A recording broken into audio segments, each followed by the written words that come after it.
Hola, ¿qué tal? Miren, tenemos libro recién salidito del horno, delicioso, pero lo más increíble es que tenemos aquí a nuestro autor, Federico Mastroianni. Bienvenido. Gracias, ¿Cómo estás? gracias a ti. Bien, bien, muchas gracias, Víctor. Oigan, quiero confesarles que ya habíamos entrado en charla y de repente no estábamos grabando, entonces le dije, no, pausa, vamos a hacer ahorita, ya mejor grabamos y pues aquí Mejor, sí. estamos. Pues primero que nada, muchas gracias por No, gracias aceptar a este ti. espacio. Me siento como muy honrado de poder decir, este libro apenas está llegando a librerías, todavía no está en todo el país y ya Eres, está aquí, eso no te lo he dicho porque te lo quería decir, es la primera entrevista del libro, esta. oficialmente, ¿no? Sí. Entonces, y aparte, Fuiste el más, como el que llegó primero. pues es que yo me anticipé, o sea, en Sí, realidad sí, ya igual aquí se los dejamos así como mero, o sea, un día en estos mismos pasillos de la librería, sí. fue como Abril, una amiga que, gracias Abril por presentarnos, nos Gracias, dice, ah, Abril. mira, ahí está, y empezamos a platicar, sale la idea del libro, Sí. ¿no? Que venía, creo que fue hace como 3 meses, Sí, más o fue hace menos, como ¿no? 3 meses, sí. Pues ya está. ¿Qué se siente tener un libro ahora así en las manos? Siempre es emocionante, luego te deprimes porque ya no es tuyo, ya es de Sí. quien lo va a leer. Entonces, tanta espera para llegar a tenerlo y luego tanta incertidumbre de ver cómo va a ser recibido, porque uno tiene muchas ideas sobre lo que escribe, pero luego los demás tienen sus propias ideas, tienen cómo leerlo.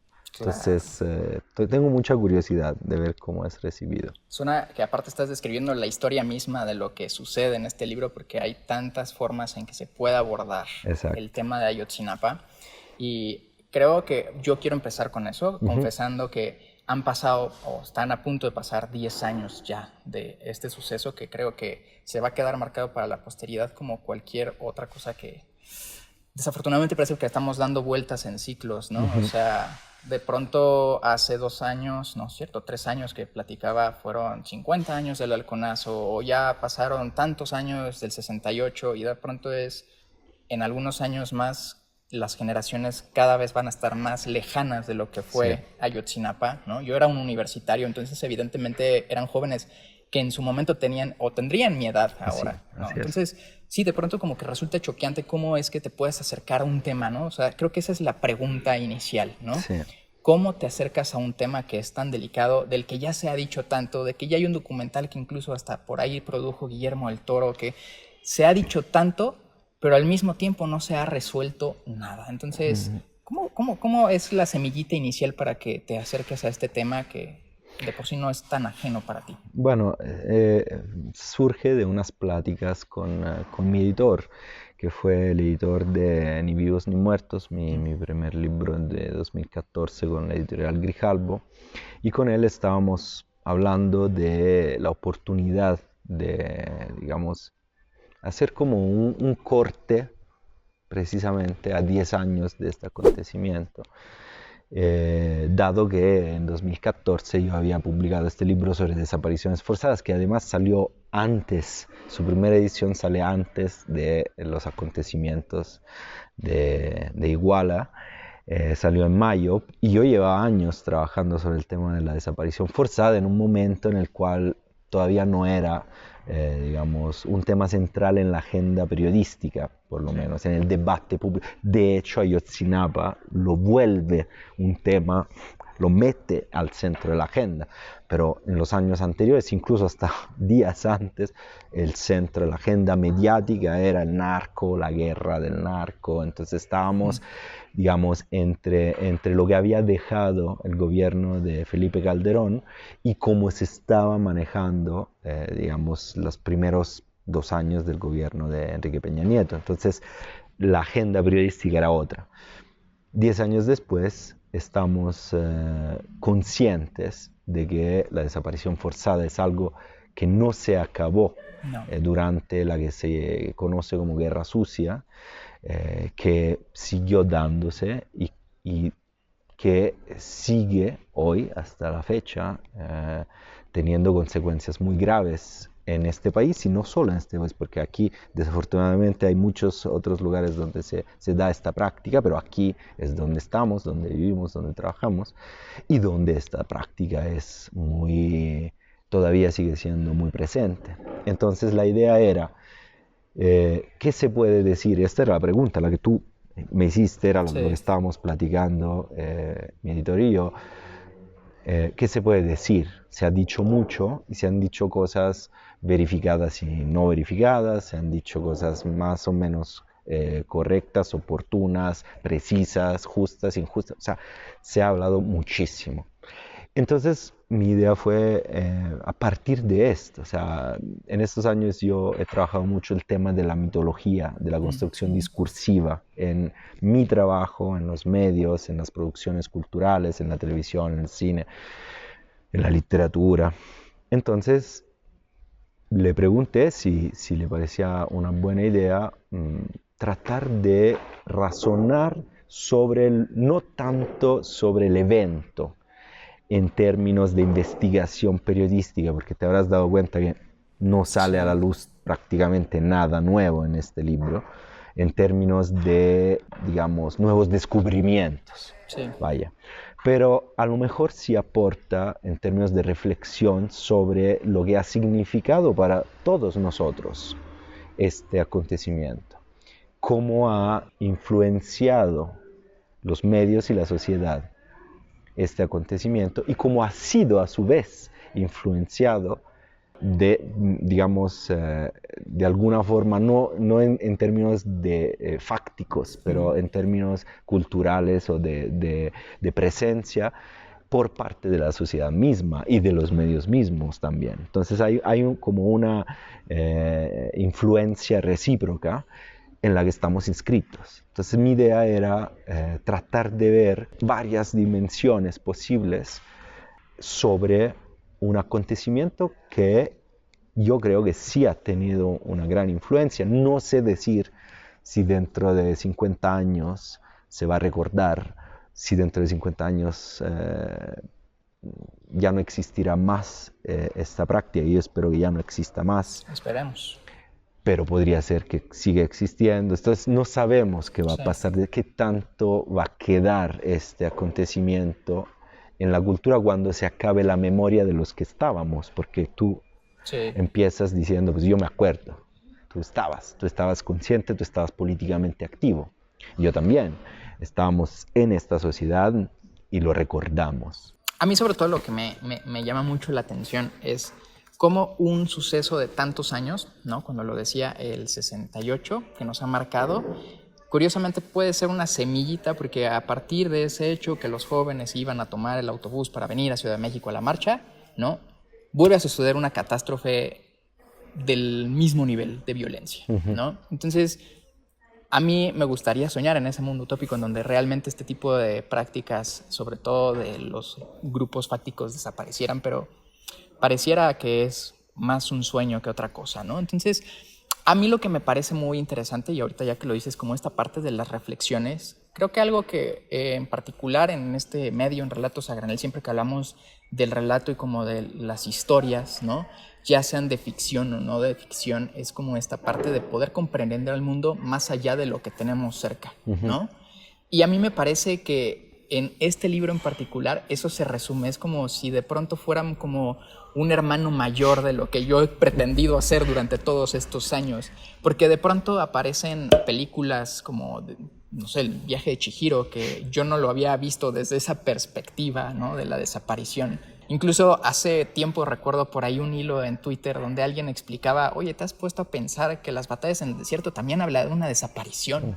Y entonces de repente comprender historias que ya conocemos, pero desde otra perspectiva y que nos permiten comprender una realidad que es así, está súper cercana y tangible aquí en México con jóvenes desaparecidos, me parece brutal. Entonces, de pronto como esta hilación, digamos, lo lógica, sobre todo como también de cultura general que uno puede tener, encerrarlo, mezclarlo, hacerlo licuadora si tú quieres y entregarlo aquí me parece un ejercicio que no es algo que me haya encontrado antes. Entonces, a mí me gustaría ya en algún momento que podamos regresar a platicar cómo lo recibió la gente. Yo lo puedo Pues decir que a mí eso. me parece un ejercicio bien interesante, pero pues todavía falta que eso llegue. Pero pues mientras tanto, seguro ya hay algunos primeros lectores y entre esos primeros lectores quizás estén personas que aparecen aquí en las Sí, entrevistas.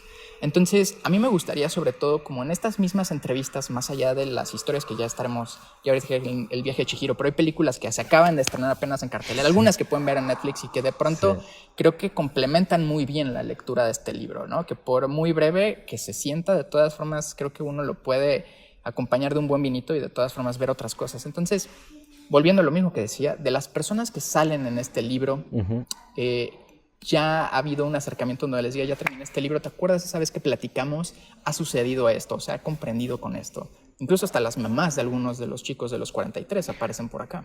Sí, hay una, digamos, lo que está en el libro son conversaciones y razonamientos que se daban antes y se siguen dando después. Mm, Entonces, con casi todos, no con todas las personas que están, pero casi todas son personas a las cuales tengo acceso, sobre todo de razonamiento, ¿no?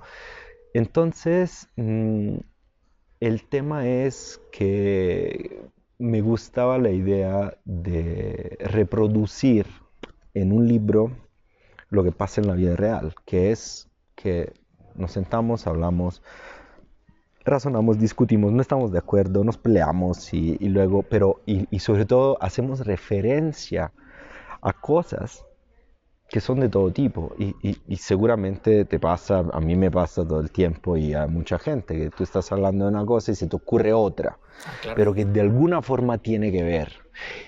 Y nuestra vida está repleta de referencias audiovisuales, de películas, de series, de producciones culturales que tienen todo que ver con esto, porque las producciones culturales de alguna forma a veces anticipan, pero casi siempre filtran y reelaboran algo que está presente en nuestra vida. Claro. Entonces, Hayao Miyazaki, que es un autor que yo amo desde mi infancia, la primera cosa que vi de Miyazaki fue Conan, era una serie, Conan y Lana, que eran dos niños en un escenario post-apocalíptico, y luego Nausicaa en el Valle del Viento, o sea, he visto infinidad aparte soy un apasionado de manga, yo, pues, entonces desde la infancia. Entonces pasa esto, que tú hablas y dices, oye, ¿sabes qué? Se me ocurrió esta película porque hay una escena, ¿sí o no? Sí. Entonces, esta idea es precisamente de lo que va este libro. O sea, el hecho de que los acontecimientos no son cosas aisladas. Un libro de periodismo no es una cápsula cerrada a todo lo que está a su alrededor. Entonces yo tengo que hablar solo, exclusivamente de este tema, sino hay una serie de conexiones que se hacen constantemente y que son parte de nuestras conversaciones sobre un tema. Y de ahí a veces vienen ideas interesantes sobre cómo nos afecta o cómo ha afectado a la sociedad. Entonces, regresando a Chihiro, Sí. era una... Te voy a decir cómo surge la presencia. Es una película que he visto 1000 veces, pero estaba yo en un momento buscando qué tan presente en otras culturas esta era la desaparición de personas. Yo soy antropólogo de formación también. Mi licenciatura la hice en antropología en Italia, antropología cultural. Y entonces voy buscando así, empiezo a detectar cosas y de repente me tengo que confrontar con esta palabra japonesa que es kamikakushi. Kamikakushi es la abducción por parte de una deidad. Entonces me da curiosidad, porque ¿dónde he escuchado esta palabra? ¿Dónde he escuchado esta palabra? Y la he escuchado en el título de Sento Chihiro, que es el título en japonés, El que título es original, original, además. ¿cómo se llama en español? Aquí es El viaje de El Chihiro. viaje de Chihiro. En italiano se llama La città incantata, creo, algo así, nada que ver. Entonces, Sento Chihiro no Kamikakushi, o sea, la abducción, la desaparición de Zen y de Chihiro. Y entonces me pregunto por qué. Y luego digo, por supuesto que sí, claramente es una desaparición de esta niña y voy a buscar. Entonces tuve que recurrir a la lectura de un libro que fue muy difícil de encontrar, que son las historias de Tono, que es un lugar, no sé si se pronuncia así, son cuentos japoneses de hace más de un siglo, recopilados hace más de un siglo, pero que vienen de la tradición oral japonesa, y lo conseguí y me lo leí y es fascinante porque habla de estas historias, pero en pueblos remotos de Japón de finales del siglo XIX. Y entonces quise hacer esta comparación, o sea, qué representa esta práctica, pero no dándola exclusivamente en el contexto en el que se da la desaparición de los 43, sino jalándola a otro tipo de contexto cultural o temporal incluso. Claro. Entonces, eso es lo que me lleva a hablar de esa película, que está muy presente en nuestra vida. Y a veces no sabemos, yo primero no sabía que este era el significado del título original, pero el hecho de que se llame así una cosa tiene implicaciones. Tiene implicaciones en la cultura en la que se da, seguramente, aparte una voluntad sádica de los que cambian los títulos de las películas. Ya sé. Pero saludos amigos y distribuidoras. Exacto. Seguramente también hay un sentido que tiene que ver con qué tanto, según ellos, ese nuevo título puede pegar dentro de la cultura que lo recibe. Claro. Entonces, evidentemente, Kamikakushi en Japón tendrá un significado que en otras culturas no tiene, entonces es inútil, digamos, según traducirlo de esa manera y encontrar un título. Tampoco están todos locos, algunos sí, pero entonces el tema es tratar de hacer estas conexiones junto con las personas con las que decidí platicar, que decidí entrevistar.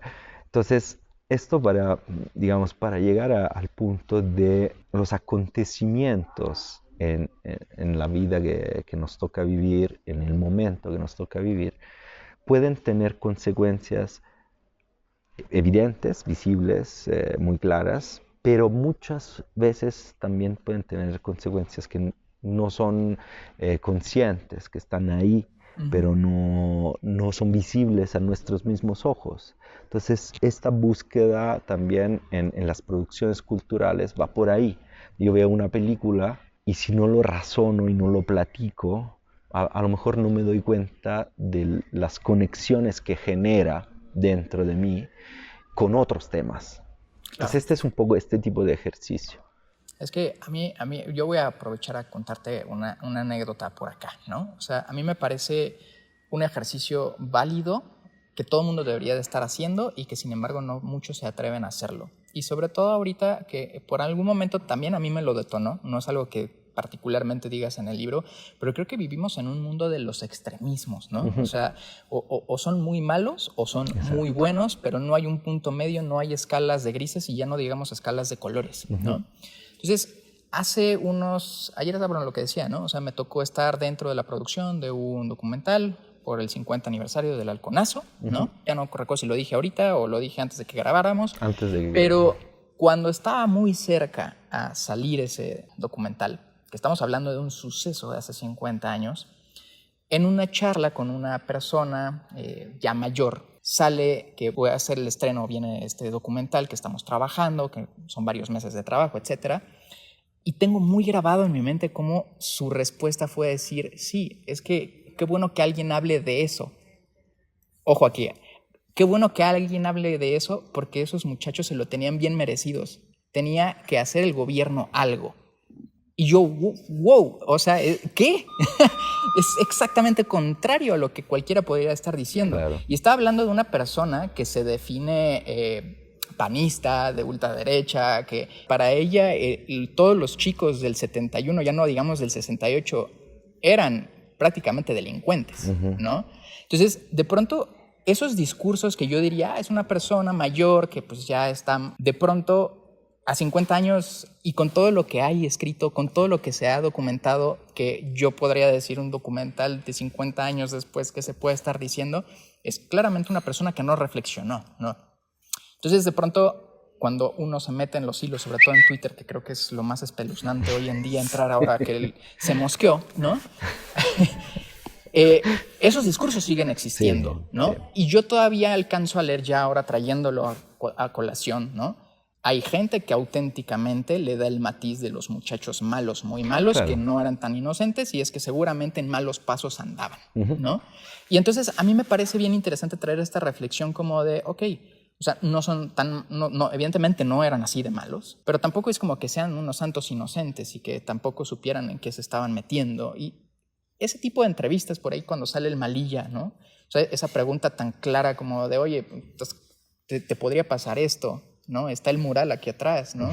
O sea, sí sabes la connotación de que estés aquí, o sea, y de pronto es como esta conciencia, esta cuestión ideológica que se ha construido en ciertos espacios, que a mí me parece muy interesante que se pueda estar viendo desde afuera y al mismo tiempo entre ellos. Entonces, en estas entrevistas que has tenido con diferentes personas que son muy cercanas y algunas personas que ya lo ven justo desde la construcción del mito, que eso a mí me parece sumamente interesante desde la perspectiva del documentalista como Everardo, o de Amat Escalante como cineasta, Osvaldo Zavala como una persona especialista en la construcción de relatos. Pero no sé, a mí me parece bien interesante en el cómo fuiste escogiendo a estas personas que iban a darle voz en estas entrevistas. Y ahorita lo que decíamos fuera incluso de cámaras, que hay personas que quizás se quedaron fuera Sí. para no hacerlo tan alargado y que esta reflexión no se acabara nunca. Sí, bueno, la decisión fue, algunos los tenía claros porque ya había tenido conversaciones con Osvaldo, llevo años conversando de todo, entonces sabía que muchas de sus reflexiones ya hechas podían enriquecerse con otras que íbamos a hacer juntos en una conversación, que es una parte de aquella conversación, puse aquí porque fue muy larga. Otros se me ocurrió de diferentes formas. Amat Escalante en una entrevista que le había hecho anteriormente me explicó que su última película, bueno, su más reciente película, Perdidos en la Noche, tenía que ser una película que él quería hacer sobre el caso Ayotzinapa. Yo no lo sabía, me lo dijo en entrevista y entonces ahí empezó una conversación que yo decidí digamos, pedirle otra entrevista para que habláramos específicamente de este caso, pero se fue dando casi de casualidad.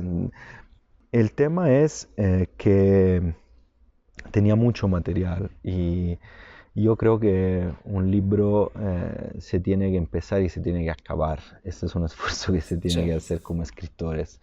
Entonces yo quisiera ayudar a mis lectores a que lo empiecen y lo acaben, que no lo dejen a la mitad porque ya no pueden más. Y en específico sé que estos temas tampoco son lo más agradable, que uno dice, qué ganas tengo de leer sobre las tragedias de la humanidad. Claro. A esto yo me dedico y soy una persona que trabaja muchos temas trágicos, pero no quiere decir que es todo lo que yo deseo leer. Entonces, una de las razones era no hacer un libro que fuera, digamos, que desbordara información, y entonces tuve que decidir qué cortar. No fue una imposición del editor de ninguna manera, o sea, más bien yo quise entregar un texto ágil lo más posible. Entonces sí quedaron fuera varias personas que además con las que hice entrevistas fantásticas. Entonces es una lástima, pero también uno tiene, en una película Sí, hay que hacer cortes y hay que hacerlo. A veces incluso líneas narrativas completas que se cortan. Yo sé de actores que no aparecen en la película, pero sí en el proyecto, y cuyo personaje fue completamente eliminado por el director. Entonces, bueno, pero también la idea es estimular la conversación sobre un tema que, como tú bien dices, no tiene por qué estar acabado. O sea, aquí no hay respuestas que tú digas, Sí. ahora sí, decidí que quiero pensar al revés, ya habías decidido que querías pensar, ¿qué tal si te doy un poco de argumentos que fomenten más el caos? Porque además las personas que entrevisto no coinciden entre sí. No. En términos, ese fue uno de los criterios. También había personas que no están presentes acá, pero que de alguna forma ya se repetían opiniones dentro de la estructura. Y entonces yo pensé que funcionaría mejor el hecho de que se pudiera dar cierta variedad dentro de...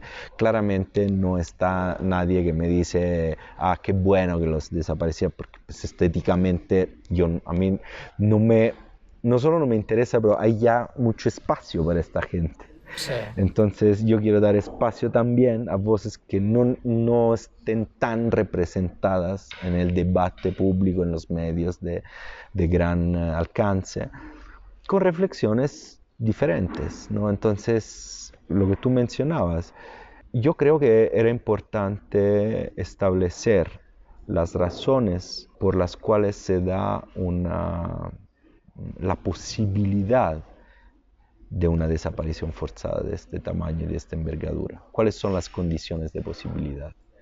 ¿Cómo es posible que las fuerzas de seguridad a sus diferentes niveles lleguen a una crueldad, ¿no?, tan despiadada? ¿Qué es lo que lo permite? Pues lo que lo permite es lo que siempre lo permite en los conflictos. Es, por ejemplo, la reducción de la humanidad de tu adversario. Entonces tú reduces tu adversario a algo menos que humano. Eso te permite, por ejemplo, actuar con mayor crueldad porque no lo consideras a la par. Entonces, ¿qué parte de esto estaba presente en este acontecimiento? Que permitió a seres humanos comportarse de una manera muy cruel con otros seres humanos, ¿no? ¿Cuáles son sus justificaciones morales? ¿Cómo vives con esto?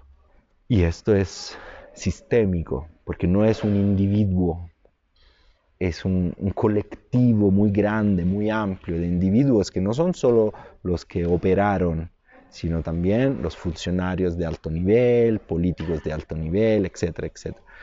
Entonces esto me interesaba, por ejemplo, entender. Luego, por otra parte, se tiene que entender que tiene que haber algo de verdad en todas las posiciones. Eso es también problemático en una época en la que todos piensan que tienen toda la verdad y que el otro es un estúpido o no entiende.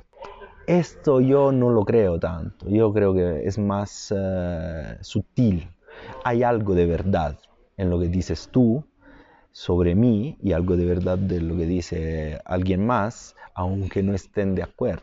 Y hay que ir a buscar qué es este algo de verdad. Okay. Entonces, en este caso, el algo de verdad es, según yo, la posibilidad de que efectivamente los que perpetraron este delito terrible, por lo menos vieron en el adversario un riesgo. Entonces yo no estoy justificando la crueldad, estoy tratando de entender cómo puede darse una cosa tan Claro. asquerosa. Es que entender no significa necesariamente No, justificar. al revés. Entender significa darle un sentido a lo que pasa. Entonces, en este caso, ¿qué ven hace décadas ciertos segmentos de la sociedad y de la política y de las fuerzas de seguridad de este país en los estudiantes, no solo de Ayotzinapa, los estudiantes de las normas? ¿Qué es lo que ven en ellos? Que es tan problemático, que genera tanta reacción dura en su contra. Pues algo que es real, que son una fuerza que desafía un sistema a la raíz. No es una simple protesta de que algo que no me gusta. Yo protestaba en Italia cuando era adolescente contra una reforma escolar en los años 90. Bien, es un sistema político en el cual un gobierno decide hacer una reforma que tú no quieres y protestas. Esto no es así. Esa es una pensamiento distinto de la sociedad. Entonces, por supuesto que si tú perteneces alma y cuerpo a los valores de una sociedad capitalista, a los valores de una sociedad estructurada de cierta forma, llega una fuerza que se organiza, que sabe luchar, que sabe, digamos, incluso armarse si es necesario, que sabe resistir, etc., y que te reta a las bases de tu estructura, obviamente tú lo vas a ver como una amenaza a tu propia supervivencia como sistema político. Eso es una parte de lo que ven.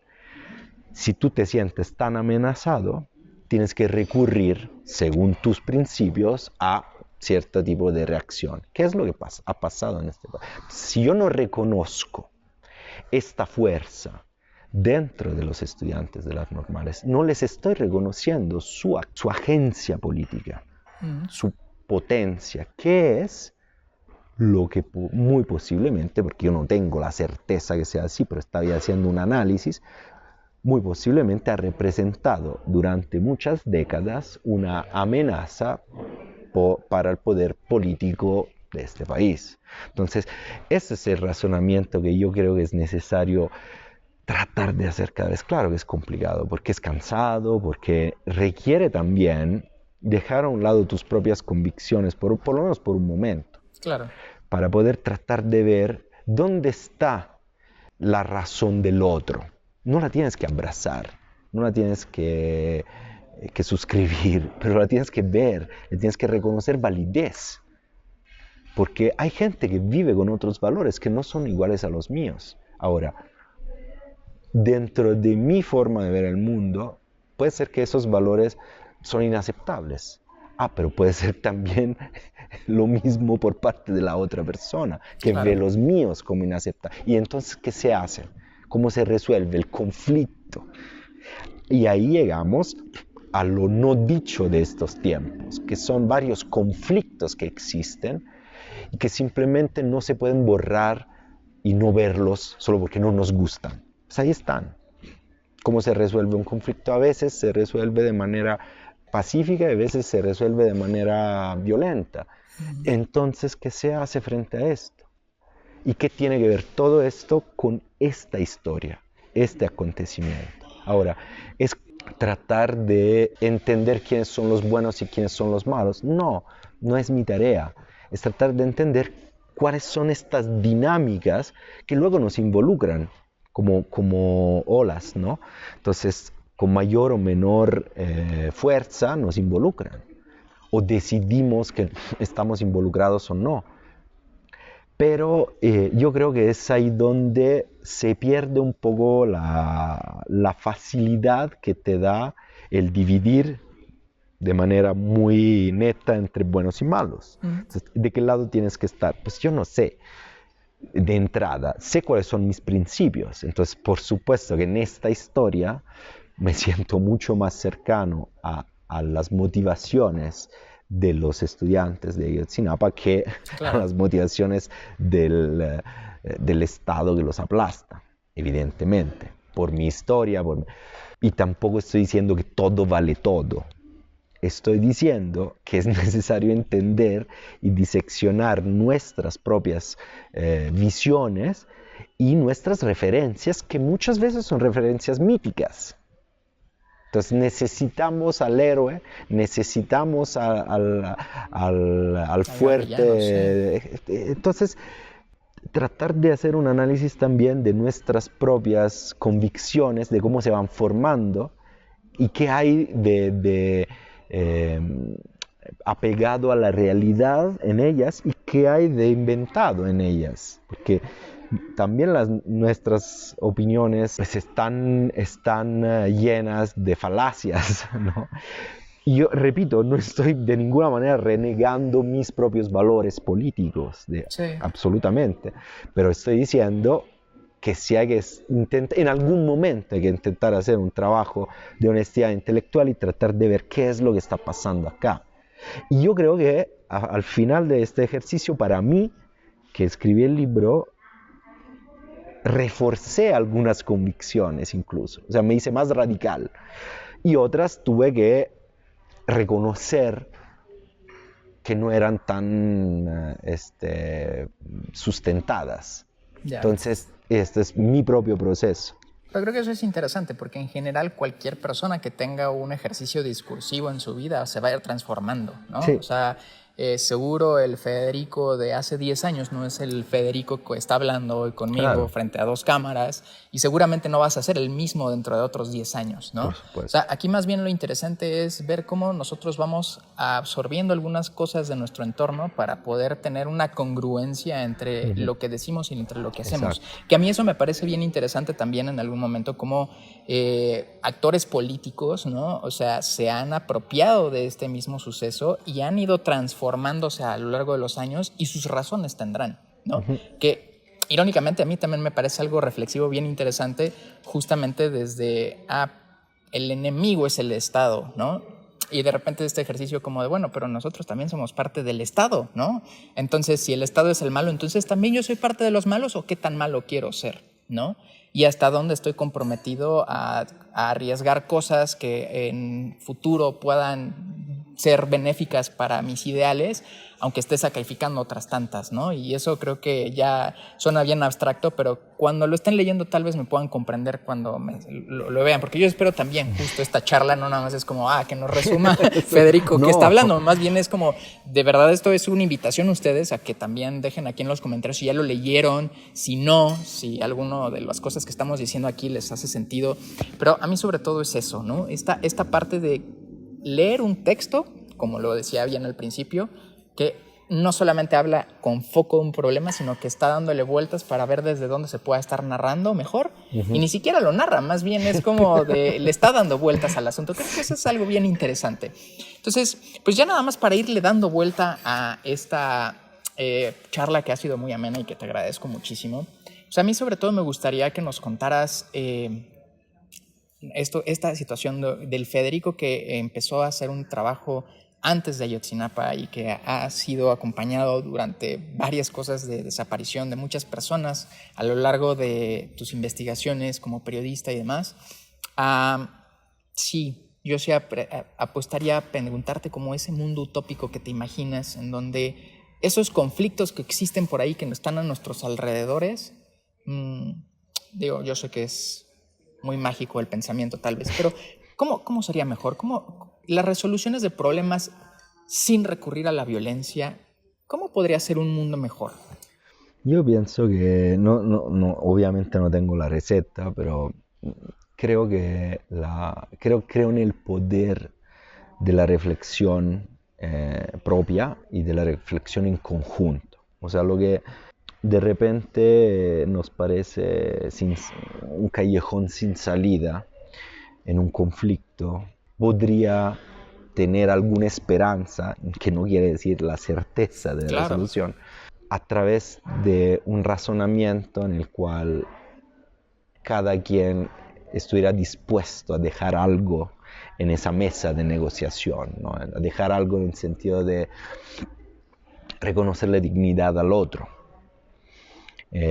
Razones, y a lo mejor son inconciliables, entonces tiene a fuerza que llegar a un conflicto violento, son las revoluciones de la historia, o sea, sí.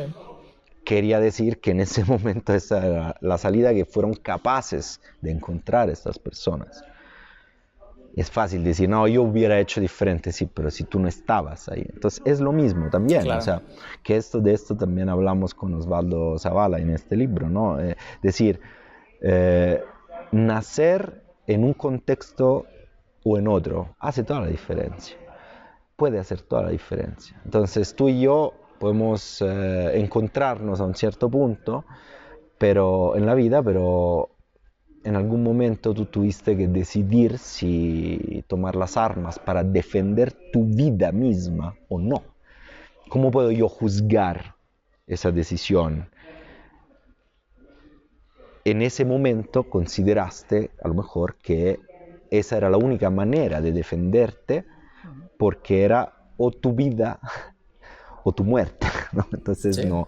Entonces, los conflictos a veces se dan por esta razón, porque se generan condiciones tan insoportables, tan insostenibles, que la única salida posible es defenderse para sobrevivir. Y luego vamos a ver qué hacemos si logramos sobrevivir. Y esto sigue pasando en todos lados. Sí. Ahora, un mundo mejor, dices, pues si todos los que estamos alrededor y en un momento no estamos involucrados en un conflicto, porque otra cosa es, perdón los paréntesis, pero otra cosa es, ahora estamos hablando así, pero quién sabe dentro de 2 años cuál será la condición en la que estemos y podría tocarnos pues llegar a resoluciones extremas, no lo podemos saber, pero en el momento en el que tenemos la posibilidad de hablar y de razonar, pues eso, asumirnos la responsabilidad de formarnos un pensamiento sustentado, por ejemplo, con estudio, con esfuerzo, con trabajo, no simplemente como pasa cada vez más, porque hay a disposición un universo de información que pensamos que está a nuestro alcance, y entonces decidimos que todo el tiempo es una decisión que tenemos que tomar de estoy de acuerdo o no estoy de acuerdo, estoy de acuerdo o no estoy de acuerdo. Así funciona el like en las redes sociales, funciona, pero la dinámica de pensamiento ha cambiado. Entonces, para empezar, ¿quién te dijo que tienes que opinar sobre un tema? No lo sabes, pues ponte a estudiar, a ver qué entiendes. Porque no se trata de decir si me gusta o no, estoy de acuerdo, no estoy de acuerdo. La polémica del día, ¿no? El meme, el tren del mame, ¿no?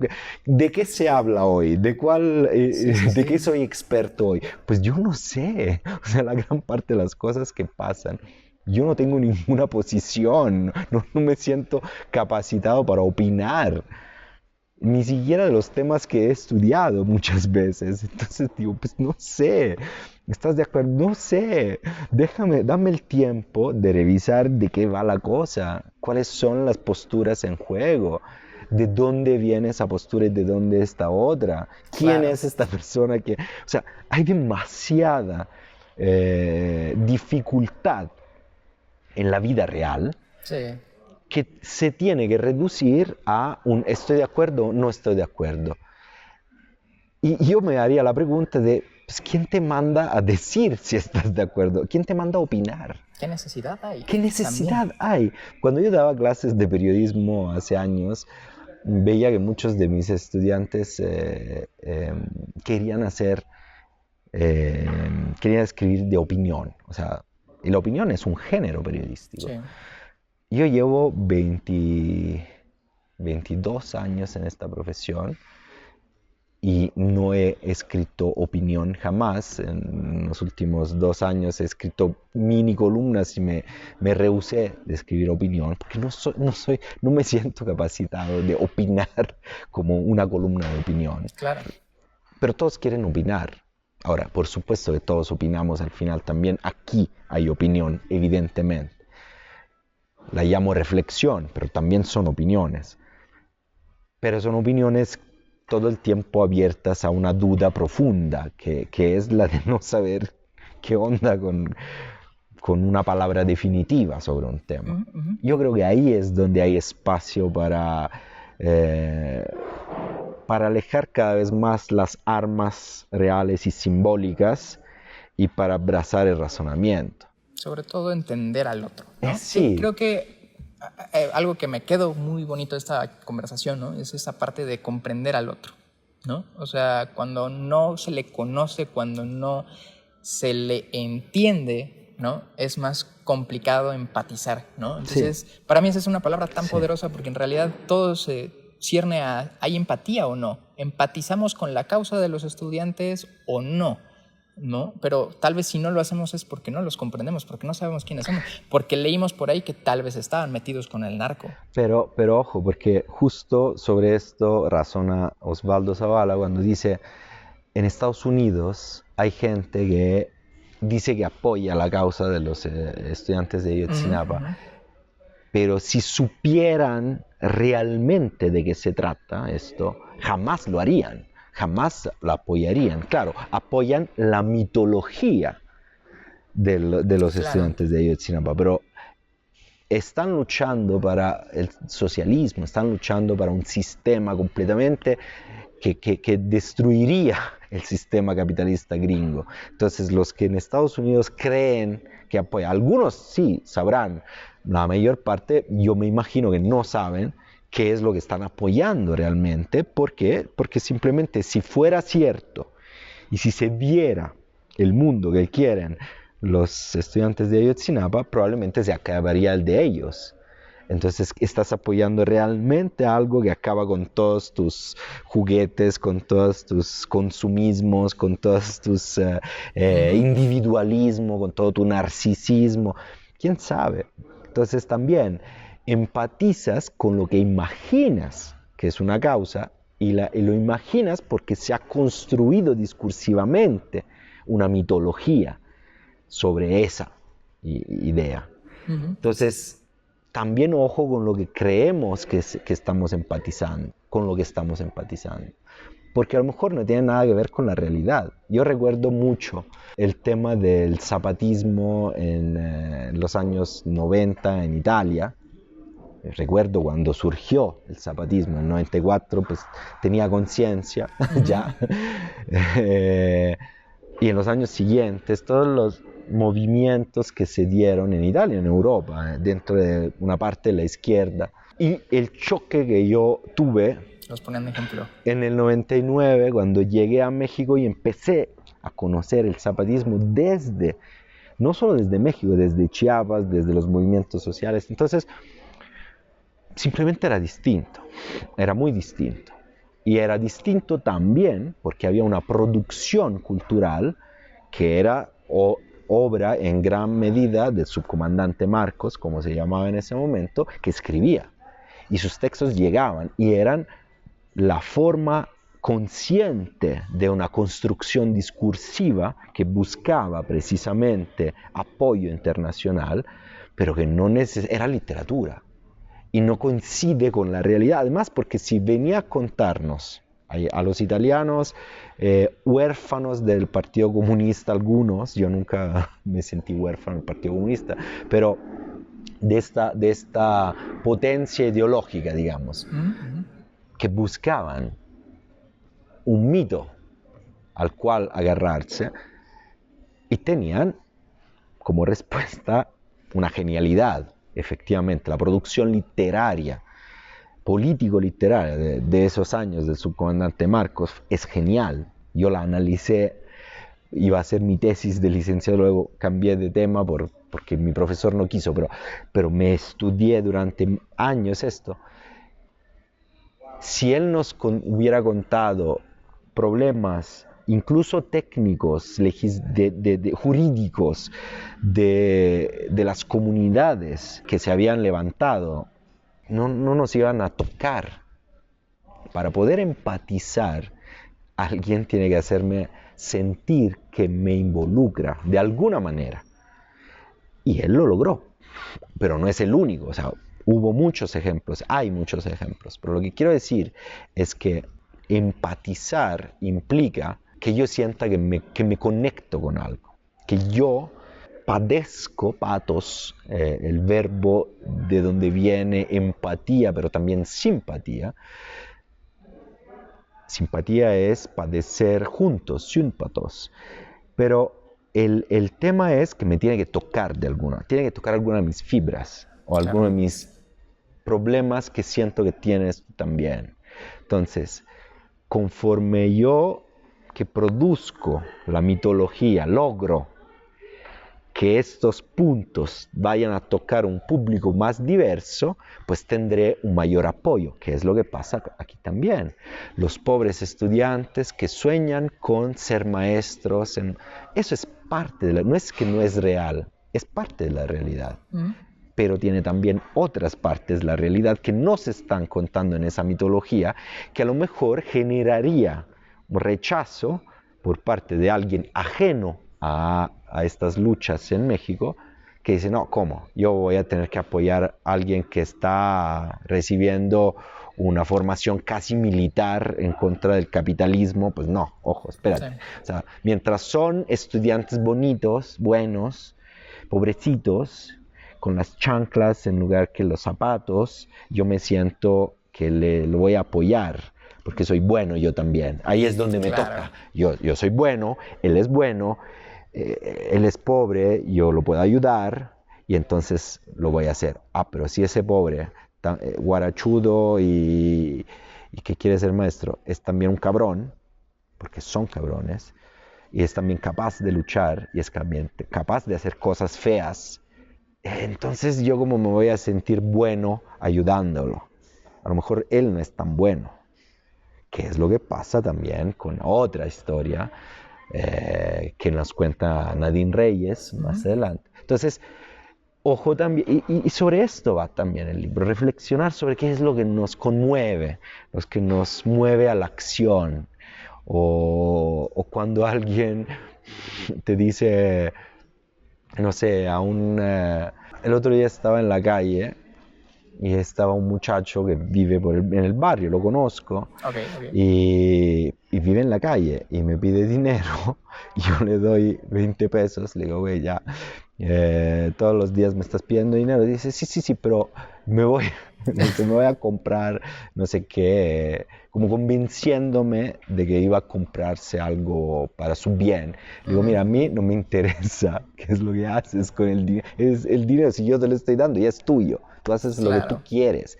Pero hay gente porque él luego se puso a reír, nos pusimos a reír, y dice, es que luego la gente quiere que yo haga las cosas bien para darme dinero. Entonces es una estrategia también, obviamente, de supervivencia, de decir, bueno, ¿qué quieres escuchar? ¿Que yo me voy a comprar una tortilla o que me voy a comprar el La pegamento, mona, ¿no? la mona? Ajá. Pues la tortilla, porque si no el dinero, tú no me vas a dar dinero para drogarme. Pues ese es el Sí. pensamiento de tener que, además, exigirle al otro que no sea lo que quiere. Entonces, es un ejemplo bobo, pero yo le decía, güey, haz lo que tú quieras, eso es lo que tengo, no te puedo dar más. Y no me tienes que decir qué vas a hacer con él, estúpido, no me importa. Pero luego hay gente que condiciona. Ah, no, entonces si tú no correspondes a mi imagen mítica, porque yo lo sé, que una parte te vas a comprar de comer y otra parte te vas a comprar, pues si no, no estarías en esa condición. Pero yo no te tengo que adoctrinar. Y eso es lo que pasa también en otros contextos de la vida. Entonces, Sí. para tener mi apoyo, yo necesito un mito que me tranquilice para que yo te pueda apoyar al 100%. Pero la realidad puede que sea otra. Yo creo que este es uno de los casos en los cuales la realidad es otra. Y no hay nada de malo. O sea, a Sí. mí en realidad me parece mucho más importante reivindicar la lucha tan difícil que llevan haciendo estos muchachos hace ellos y sus compañeros de generaciones anteriores frente a una dureza. O sea, es un choque muy duro y se necesita gente que esté capacitada para enfrentar ese choque. ¿Por qué? Porque son choques de sistemas, de visión de la vida, del mundo, de la sociedad. No es solamente opino que esto no me conviene. Yo quiero otro mundo. Ahora, ¿estoy de acuerdo al 100% con esa visión? No necesariamente. Tampoco está en disputa esto. Pero sí quiero ver de qué va esta lucha para poder hablar de ella. No sé si me di a entender. No, claro. O sea, de hecho, por eso me dejé que te explayaras, porque creo que es algo que se necesita escuchar, ¿no? O sea, en realidad de eso va mucho. O sea, creo que al final, sobre todo, ya justo creo que ese capítulo en particular con Osvaldo cierra como muchos Sí. nodos que estaban por ahí como preguntas y que de pronto entra la conexión ahí. Entonces, yo espero en realidad que esto sea como una invitación más a que lean este libro, a que se acerquen a la casa, que se sigan documentando, que no crean todo lo que les dicen. Es más, no crean todo lo que dice aquí tampoco en realidad. Favor. No se trata de convencer a alguien, no. Pues. O sea, más bien es como No. de tratar de comprender lo que nos acontece y desde donde nos acontece y con herramientas tan básicas como a lo mejor ver una película que quién diría que, de verdad, a mí me sorprende Chihiro haya aparecido por acá, ¿no? Pero aparece David Sonana, con David platiqué con su primera ópera prima, con mano de obra que me parece estupenda. Heroico, no he tenido oportunidad de verla, pero creo que, o sea, de pronto acercarse a estas visiones de la vida desde otras perspectivas como son el arte, ¿no? Y que también por ahí se critica, ¿no? Es como, ay, lo estamos viendo desde afuera, como sí, desde un privilegio, claro, que lo ve desde afuera, ¿no? Por supuesto, veo otras cosas. Sí, o sea, de pronto hasta uno como yo, que pues no me siento burgués ni rico ni mucho menos, de pronto sí estoy consciente de un privilegio a comparación de otras personas, ¿no? O sea, no estoy en la sierra siendo acribillado por el ejército, vaya, ¿no? Y ya para ahí, o sea, aquí estamos platicando, exacto. Hace mucha diferencia. Federico, pues con eso yo espero cerrar esta charla, por lo menos frente a cámaras. Te agradezco mucho. Te agradezco yo por la disponibilidad y la lectura y dejarme el libro, hombre, pues ya nos estaremos viendo. Esta entrevista está saliendo mucho después de la presentación del libro, pero si estuvieron allá, pues me dio mucho gusto verlos y pues aquí dejen en los comentarios abajito qué les pareció el libro, qué les pareció la entrevista y pues vayan y compártanselo a su tía más rancia en la familia para que tenga con qué entretenerse, eso sí. Pero también se presenta, no sé cuándo va a salir, pero se presenta en la Feria del Zócalo en octubre. Ah, claro, pues entonces sí. El 17 de octubre, si no estoy equivocado, en la Feria del Zócalo, pero vayan a ver el programa de la Feria del Zócalo para el horario específico que ahora obviamente no recuerdo. Pero sí va a estar también ahí la presentación. Si alguien va a querer increparme en vivo, insultarme, adelante. A mí me encanta. Entonces, ya saben, aquí abajo están las redes sociales de Federico, están apareciendo las redes de Relatos a Granel, así que si hay más presentaciones aparte de la que aparece aquí, que fue el 30 de agosto, que yo tenía como pensada en agosto, pues ahí ya habrán más oportunidades aquí abajito en las redes sociales. Muchas gracias. Nos vemos pronto.